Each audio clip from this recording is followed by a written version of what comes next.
Hola, muy buenas a todos. En esta oportunidad voy a resolver un problema del curso de máquinas eléctricas del tema motores de inducción. Soy Carlos Marín Yupanqui y empecemos con el problema. Bueno, el problema dice que un motor de inducción trifásico octopolar de rotor de Banao de tensión de línea 208 volt y 60 Hz conectada en estrella en el estator y en el rotor tiene una impedancia despreciable en el estator. Bueno, este es un dato que lo vamos a usar luego. Y una impedancia en el rotor reflejada al estator de 0.02 más 0.08 ohm en fase en condiciones de reposo. Bueno, en la parte A nos piden que empleemos un circuito equivalente aproximado por fase reflejada al estator para evaluar el deslizamiento crítico para condiciones de torque máximo. Bueno, nos piden cuánto es el deslizamiento cuando el torque es máximo. Bueno, eso ya es conocido. Sabemos que cuando el torque es máximo, el deslizamiento tiene esta expresión. Además, nos dan un dato extra, ¿no? Que le hemos subrayado. Nos dicen que la impedancia es despreciable en el estator, ¿no? La impedancia es despreciable en el estator.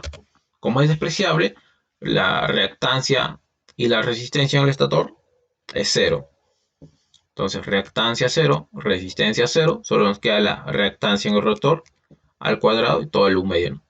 Un medio con 2 se simplifica y solo nos quedaría, bueno, la expresión final de deslizamiento para el torque máximo sería la resistencia entre la reactancia en el rotor. Entonces, ya esos datos ya sabemos, sería reemplazar y simplificar, ¿no? Sería 0.02 entre 0.08 y al final nos saldría que el deslizamiento cuando el torque es máximo es 0.25. Eso sería en la parte A. A ver, en la parte B que nos piden determinar el torque máximo. Bueno, el torque máximo tiene esta expresión, bueno, de la cual ya sabemos cuánto es el deslizamiento, la resistencia en el rotor. Nos faltaría cuánto es la tensión eficaz. Bueno, la tensión eficaz es la tensión de línea entre raíz de 3. Bueno, aproximadamente es 120 volt. También nos piden la velocidad síncrona en RPM, ¿no? En radianes por segundo. Entonces, primero lo vamos a hallar en RPM, que sería 120 por la frecuencia sobre el número de polos. Nos dicen que es octopolar, tiene 8 polos, la frecuencia 60 Hz. Simplificamos, nos sale que la velocidad síncrona es 900 RPM. Bueno, esto lo pasamos a radianes por segundo, por pi sobre 30, 94.247 radianes por segundo. Sería la velocidad síncrona. Entonces, ya tenemos todos los datos, reemplazamos y nos sale finalmente que el torque máximo es 2869.0584 Nm. Bueno, ese sería el torque máximo. Bueno, pasamos a la parte C, que nos piden en la parte C el torque de arranque en Nm. Bueno, el torque de arranque tiene esta expresión, de la cual ya sabemos todo, ¿no? Sabemos cuánto es la tensión eficaz, también sabemos cuánto es la velocidad síncrona, la reactancia en el rotor, la resistencia en el rotor y el deslizamiento. Entonces ya sabemos todo, reemplazamos. Ah, claro, acá hay un dato que resaltar, ¿no? El deslizamiento en el arranque siempre es 1. Bueno, con eso ya reemplazamos todos los datos y nos sale que el torque de arranque es 1350, 14,31 Nm. Sería finalmente el torque de arranque.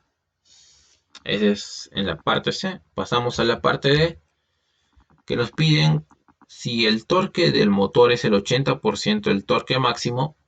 Para estas condiciones de operación, calcular el valor de la resistencia externa en ohm instalada en serie con la resistencia del rotor de 0.02 que debe agregarse. Bueno, se agrega en serie una resistencia externa a la resistencia que ya tenía el rotor, ¿no? Como se agrega a la resistencia del rotor y es en serie, se suma, ¿no?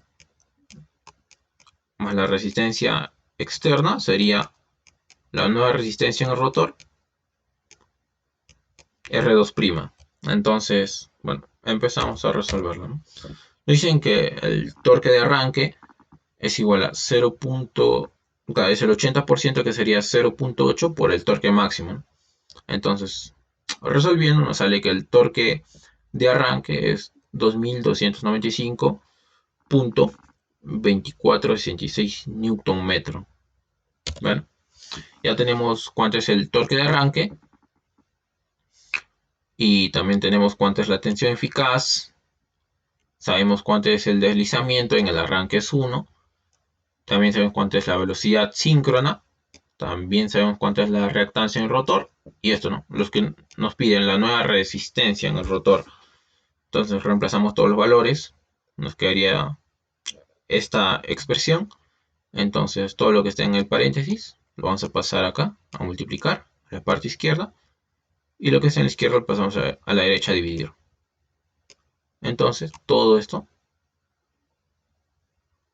nos saldría que es 0.2 por R2' por 1. El 1 ya, ¿no? Entonces nos quedaría esta expresión al final. Esto lo pasamos a la izquierda.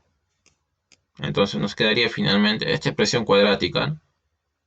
Nuestra expresión cuadrática ya se resuelve fácilmente. Nos da dos valores de la resistencia en el rotor. Obviamente tenemos que elegir el menor. Bueno, ya tenemos la nueva resistencia en el rotor. Como ya habíamos mencionado, es la suma de la resistencia que tenía el rotor antes más la resistencia externa que se agregó. Entonces, a la nueva resistencia del rotor le restamos la resistencia que tenía el rotor antes.